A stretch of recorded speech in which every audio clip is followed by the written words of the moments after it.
Dans cette première table ronde, nous allons évoquer des sujets tels que la lutte contre l'isolement, l'accompagnement, l'autosupport, les groupes de parole, la discrimination, la méditation. Elle s'intitule «Le rétablissement par les collectifs thérapeutiques» et pour en parler, j'appelle sur scène Marina Auclair. On accueillera également Estelle qui va nous rejoindre ultérieurement, Sophie Martinon. Prenez place. Sophie Martinon, disais-je, Alain Roger et Éric Verdier. Oui, le plus proche de moi, c'est encore mieux pour pouvoir discuter ensemble. Alors, je vous présente donc de droite à gauche. Marina Auclair, vous êtes accompagnée par les Funambules Fallerais. Sophie Martinon, vous êtes directrice générale adjointe de l'Agence régionale de santé Île-de-France. Alain Roger, vous êtes père aidant bénévole et membre administrateur de l'UNAFAM 95. Et Éric Verdier, vous êtes psychologue communautaire et vous œuvrez notamment au sein du mouvement d'action sociale. Marina, j'ai envie de commencer avec vous, puisque les Funambules de l'œuvre Fallerais, c'est une association qui est relativement récente. Déjà, merci beaucoup de nous avoir invités aujourd'hui. Donc en fait, moi, je suis la sœur d'une personne schizophrène affective, donc avec aussi des symptômes bipolaires. Je me trouvais très seule, en fait. Je ne comprenais pas ce qui nous arrivait dans la famille. Quand il y a la maladie mentale qui rentre dans une famille, c'est une tornade qui rentre avec tout le monde qui est un peu perdu. Et donc, j'ai commencé à chercher des ressources sur Internet en me disant... je me sens très seule, mais c'est pas possible que je sois seule. Et c'est comme ça que j'ai découvert l'œuvre Fallerais et les Funambules, que j'ai contacté tout d'abord sur Instagram, après avoir vu qu'ils faisaient des groupes de parole et d'entraide pour les proches aidants. Donc vraiment spécialisés dans ce secteur-là. Et alors, je vous coupe juste un instant, il faut préciser que c'est destiné aux proches de moins de 30 ans. Oui. C'est ça, ce qui n'existe pas ailleurs, d'après mes informations. Oui, c'est ça. Et donc, en fait, c'est aussi pour ça peut-être que je me suis encore plus identifiée à ça, parce que ma mère a aussi bénéficié de différents groupes de parole. Mais quand je voyais les différentes réunions donc, sur Zoom pendant le Covid, les personnes n'avaient pas vraiment mon âge. Donc, quand j'ai vu qu'ils communiquaient sur Instagram, donc vraiment la cible des personnes jeunes, je m'y suis vraiment identifiée et je les ai contactés. Et en fait, ça a d'abord commencé avec un premier suivi avec une psychologue et après avec les groupes collectifs de personnes qui ont mon âge. Et en fait, pour moi, ça a été presque une révélation d'entendre mes pensées dites par d'autres personnes. J'avais l'impression de vraiment m'identifier et je me suis rendu compte que non seulement on était plusieurs à traverser la même chose, mais aussi en fait on se retrouvait dans les mêmes situations de désarmement total, d'incompréhension. On n'avait pas les clés pour gérer ces différentes situations. Et donc, en fait, ces différents groupes m'ont permis non seulement de m'exprimer, mais aussi, surtout, d'écouter les autres, d'écouter comment eux, ils ont traversé cette situation. On utilise souvent la métaphore de surfer la vague au lieu de se faire engloutir par la vague. Et en fait, ces différents échanges m'ont permis de comprendre comment approcher les différentes situations, donc moi avec mon frère. D'après ce que vous m'avez dit, ce que je disais déjà, mais c'est un accompagnement unique en France. Il n'y a pas d'accompagnement spécifique ailleurs pour les jeunes, pour les proches jeunes de personnes souffrant de troubles psychiques. Alors c'est vrai que moi, je me rends peut-être pas compte à quel point j'ai de la chance parce que, en fait, je les ai trouvés quasiment directement.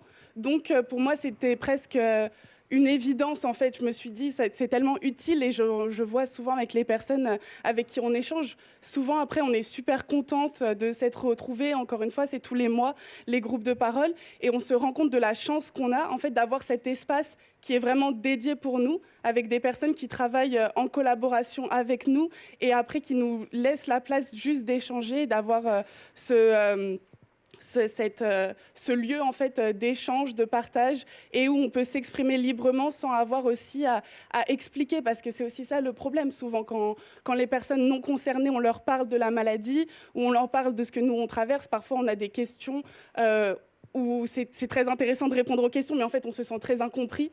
Et les réponses qu'ils nous donnent, donc mon frère a aussi des problèmes d'addiction. Et à un moment, j'ai une copine, elle m'a dit, mais pourquoi vous lui dites pas juste d'arrêter, en fait? Ça réglerait tous les problèmes. Et en fait, c'est tellement décalé, mais c'est mignon, en fait, de dire ça. Mais on se rend compte que les personnes, très souvent, ne comprennent pas du tout face à quoi on se retrouve. Et donc, de se retrouver dans un espace où tout le monde a la même expérience, plus ou moins, ça permet d'être très compris, ce qui est très bénéfique, je trouve, pour nous tous. Vous m'avez parlé d'une approche horizontale et organique. Qu'est-ce que ça veut dire pour vous? Alors, pour moi, l'approche horizontale, c'est le fait qu'on ne se retrouve pas face à des psychologues qui nous disent quoi faire, qui nous expliquent comment on devrait réagir. C'est plutôt entre nous, où on se rassemble donc dans la même pièce, donc il y a forcément les psychologues aussi, mais elles nous donnent plutôt la parole, elles nous permettent de commencer les échanges. Et après, c'est entre nous, on se donne des conseils. On se dit, ah bah moi aussi, il y a quelques années, j'étais dans la même situation. Et voilà ce que nous, dans notre famille, on a fait, ce qui a fonctionné, ce qui n'a pas fonctionné. Et ça démarre les échanges. Et on n'est pas dans une position d'enseignant vers enseigné. C'est plutôt de concerné vers concerné. Et du coup, on se comprend très bien. Et comme on se retrouve dans les mêmes situations, on a des outils. Et c'est intéressant aussi le fait de répéter les groupes de parole tous les mois, parce que parfois on a des échanges, on dit ah bah là, le mois dernier tu m'as conseillé de faire ça, je l'ai mis en place ou je l'ai pas mis en place pour telle raison, et c'est ça moi les résultats que j'ai eus. Ce qui est aussi très intéressant d'être dans la continuité, c'est pas une seule fois on se voit et après on sait qu'on se reverra plus, et ce qui permet aussi de créer des amitiés. Moi j'ai une très bonne amie que j'ai rencontrée grâce au funambule, et après on se voit aussi en dehors et on s'échange, et parfois quand c'est difficile, moi avec mon frère je lui envoie un message parce que je sais qu'elle va comprendre, elle a été aussi dans la même situation, et ça permet aussi de créer non seulement des liens mais aussi des amitiés. Alors j'ai cru comprendre que vous aviez également créé un groupe WhatsApp. Oui, c'est ça, totalement. Et ça s'est fait très naturellement. En fait, c'était à la fin d'une des premières réunions qu'il y a eu entre proches aidants après le Covid. On s'est dit, mais en fait, on s'est super bien entendus. C'était super intéressant, ces échanges. Pourquoi est-ce qu'on n'organiserait pas ces échanges nous-mêmes, sans avoir forcément les psychologues? Pourquoi est-ce qu'on ne sortirait pas ensemble, faire un pique-nique, prendre un verre, un apéro? Et ça permet aussi de prolonger le travail et les échanges qui sont faits au sein des funambules, en dehors, soit virtuellement ou soit aussi au travers des apéros. On accueille Estelle, qui est également accompagnée par les funambules Falret.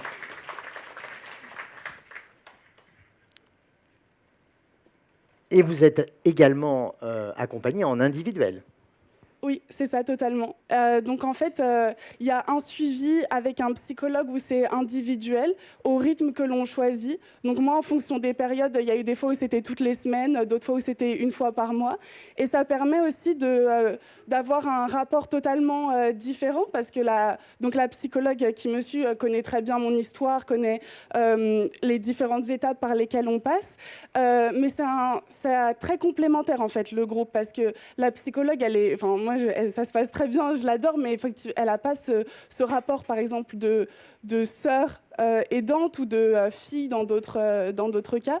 Donc c'est plus un accompagnement individuel pour m'aider moi à traverser différents moments, peut-être à donner des outils que d'autres personnes n'auraient pas forcément.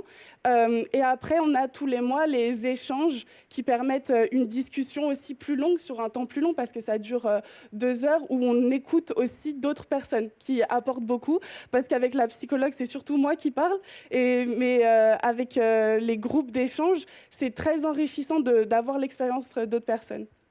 Qu'est-ce que ça a changé dans vos rapports avec votre frère ? Alors, dans les rapports, donc, la maladie nous a beaucoup rapprochés avec mon frère, étonnamment, parce que moi, je me suis rendu compte avec la maladie, la première fois qu'il a été hospitalisé, je me suis dit, mais mon Dieu, en fait, je ne connais pas vraiment mon frère, je ne lui ai jamais dit que je l'aimais, qu'est-ce que je suis en train de faire? Donc ça a été une première étape grâce, on va dire, à la maladie. Et après aussi, je pense que les groupes d'échange m'ont permis d'être plus indulgente peut-être avec lui, parce que je me suis rendu compte que si on était tous à vivre exactement la même chose, avec des délires qui se ressemblaient souvent, en fait, c'était pas vraiment de sa faute ce qui était en train de se passer. C'est vraiment la maladie qui parle à travers lui. Donc je pense que ça m'a donné plus d'indulgence peut-être. Et aussi, ça m'a permis de me rendre compte que que c'était aussi une souffrance moi, c'était compliqué pour moi. Mais en premier lieu, c'est lui qui est malade et c'est lui qui se fait hospitaliser régulièrement et c'est lui qui est encore plus incompris que moi. Je me sens incomprise par les personnes autour.